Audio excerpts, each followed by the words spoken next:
Sejam muito bem-vindos, meus caros, e foi noticiado nesta última semana que a Holanda atingiu um recorde completamente desproporcional comparativamente aos últimos anos de população. Não preciso de vos explicar porquê, vocês provavelmente já imaginam, tendo em conta os assuntos que eu costumo abordar neste canal.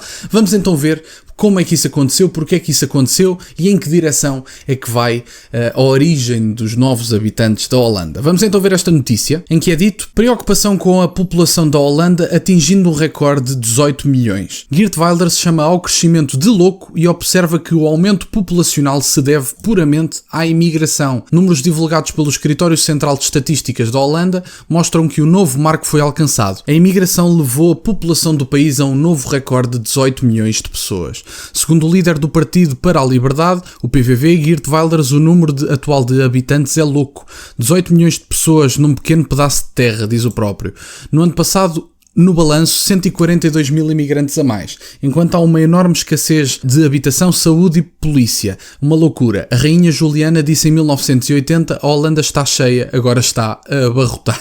Os novos números também apontam para a velocidade do crescimento populacional, com a marca de 17 milhões alcançada há apenas 8 anos em 2016. Uma população que apenas há 8 anos atrás tinha 16 milhões de pessoas, neste momento já tem 18, portanto, passaram apenas 8 anos e é um espaço tão curto. E sabem que em Portugal a população tem aumentado também particularmente rápido, e digo-vos, apesar da saída de pessoas de Portugal, apesar do país envelhecido, onde infelizmente têm morrido pessoas, nós conseguimos perceber que o problema principal também é a chegada de pessoas que nada têm a ver connosco, e muitos dos artistas que propagam esta agenda acabam por dizer que isto é a revitalização da população portuguesa e o aumento da demografia. Mas qual demografia? É a demografia portuguesa? Nós queremos verdadeiramente o aumento demográfico de pessoas que nada têm a ver connosco culturalmente e que não são nativas portuguesas, efetivamente. E, portanto, é este o aumento populacional que nós queremos? Eu acho que não. Eu acho que em Portugal os portugueses querem mais portugueses. E se os portugueses continuam a ter poucos filhos e os imigrantes conseguem ter filhos, temos que perceber exatamente porque é que isso acontece. Eu tenho 2 sugestões. Benefícios fiscais, que os imigrantes têm acesso, subsídios, etc. Os portugueses não têm acesso a isso. Aliás, têm que pagar rendas de altíssimo valor, não dividem a casa com 15 pessoas, ao contrário de muitos dos que chegam, e, portanto, não conseguem pagar a habitação, não conseguem ter os filhos a estudar de forma adequada, porque, quer dizer, ter filhos em Portugal para os portugueses é um luxo, para os imigrantes é um pormenor, mas para os portugueses é um luxo, tendo em conta as rendas, tendo em conta a alta carga fiscal, tendo em conta o pouco que se produz em Portugal, e, portanto, os salários baixos vão levar mais pessoas a sair. Os idosos, infelizmente, vão falecendo. E se nós não tivermos mais filhos, nós não vamos alterar a direção do crescimento da demografia, sendo ele mais alto ou mais baixo, a chegada de pessoas de outros países. Nós devemos favorecer os portugueses e devemos incentivar os portugueses financeiramente a que tenham filhos. Eu falava no dia de ontem, por exemplo, sobre o facto de o aborto ser gratuito, no entanto, tratamentos para a gravidez serem pagos. Querem incentivo mais claro de que o povo europeu não está incentivado a ter filhos. O aborto é gratuito, os tratamentos para a gravidez não são. E, portanto, reparem que o aborto é visto como um direito, no entanto, ter os tratamentos para a gravidez não é. Portanto, a direção das políticas é clara e os europeus têm mais direitos do ponto de vista de eliminar uma criança, porque é isso que é o aborto, ainda que agora lhe chamem interrupção voluntária da gravidez de forma muito fofinha. Portanto, vocês reparem, exatamente como dizia o Zé no meu podcast, que eu já devo ter postado entretanto, morte medicamente assistida em vez de eutanásia. Vocês reparem, é poético quase, não é? Dá quase vontade de fazer, quer dizer, morte medicamente assistida é quase poético, dá a sensação que alguém vos vai estar a segurar na mão, quer dizer, é uma loucura. E, portanto, há um abrandar na linguagem muito claro e os governantes não estão preocupados em incentivar, tirando raras exceções, como por exemplo na Hungria, que eu já tenho mencionado. Na Hungria, a mulher, quando tem um filho, fica isenta de pagar 25% do IRS. A partir do 4º filho, deixa de pagar IRS totalmente, portanto 25% por cada filho. Isto é um incentivo real à natalidade, que é coisa que o resto dos povos europeus não está a fazer. Este novo total foi anunciado na quinta-feira, 15 de agosto, e baseado num 1 milhão de pessoas adicionais foi alcançado quase 2 vezes mais rápido. O crescimento no período recente é inteiramente atribuível à imigração do exterior. A baixa taxa de natalidade da Holanda nem sequer chega perto de compensar o número de mortos de holandeses. o que os demográficos chamam taxa de substituição.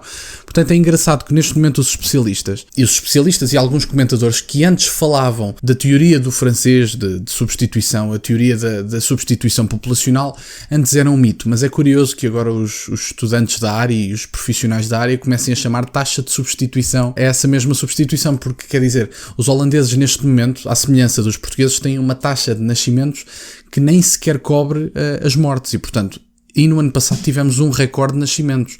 Foram 84 mil nascimentos, se não estou em erro. Enquanto que as chegadas ao país são de 200 e 300 mil anuais. Portanto, as chegadas ao país estão a superar, só as chegadas ao país estão a superar os nascimentos. Fora o número de nascimentos de imigrantes que já estão incluídos neste número. Os portugueses, exatamente como tantos outros povos europeus, estão a ser substituídos muito rapidamente. No espaço de 5, 10 anos, muito provavelmente vamos ter outra cultura dominante, vamos ter outra dominação de ideias se não se fizer nada. E, portanto, alguma coisa tem que se fazer. Os portugueses, os holandeses e etc. têm que ser incentivados financeiramente a ter filhos. RSIs é para acabar. As pessoas que chegam e que não contribuíram não têm que ter acesso a coisíssima nenhuma. Temos que parar de meter na cabeça que temos obrigação de alguma coisa. É um ato de caridade nós recebermos as pessoas de forma adequada. Portanto, efetivamente eu acho que devemos ser caridosos. Há pessoas que precisam de nós, nomeadamente os refugiados, os verdadeiros refugiados. Não é a malta do Afeganistão que vem para cá com o estatuto de refugiado e depois vão de férias enquanto refugiados. Portanto, fugiram da guerra, da perseguição, etc. No entanto, vão para o país de férias, que eu acho que é engraçadíssimo. Portanto, os verdadeiros refugiados precisam efetivamente de solidariedade e devem ser tratados com alguma prioridade quando é para receber pessoas. Eu, desse ponto de vista, acho que devemos sim receber as pessoas e, portanto, precisam de abrigo temporário. Acho muito bem que se faça isso. Agora, não temos a obrigação de receber coisíssima nenhuma. Isto é um ato de caridade, é um ato de simpatia que deve ser encorajado, efetivamente. Não nestes números, não com esta frequência, não na ideia de que temos que nos autossacrificar para dar casa a pessoas que não querem saber da nossa cultura, que se estão a borrifar para a sua própria adaptação e, portanto, o que nós temos que fazer é sim ser solidários, é sim acolher quem precisa, com controle, saber quem são as pessoas e com respeito pela autoridade nacional. Se as pessoas cometerem algum crime têm que ser expulsas. E há outras razões, há muitas razões para serem expulsas. No entanto, estes processos têm que ser agilizados. Uma pessoa, como se passou na Alemanha, aquele senhor que andava a esfaquear políticos da AfD, já estava ilegal na Alemanha há praticamente uma década. Ninguém estava preocupado com isso. Uma década de ilegalidade, mas não há ninguém a fiscalizar isso. E, portanto, esse é um dos grandes problemas, principalmente a fiscalização, e está visto que não é só em Portugal, na Alemanha, pelos vistos, temos meia dúzia de repúblicas das bananas na Europa neste momento, portanto, não é só na Alemanha, não é só em Portugal, não é só na Holanda, passa-se em muitos sítios, e, portanto, as coisas têm que começar a ser fiscalizadas para entrar nos eixos, e é se querem ter a Europa daqui a 10, 20 anos.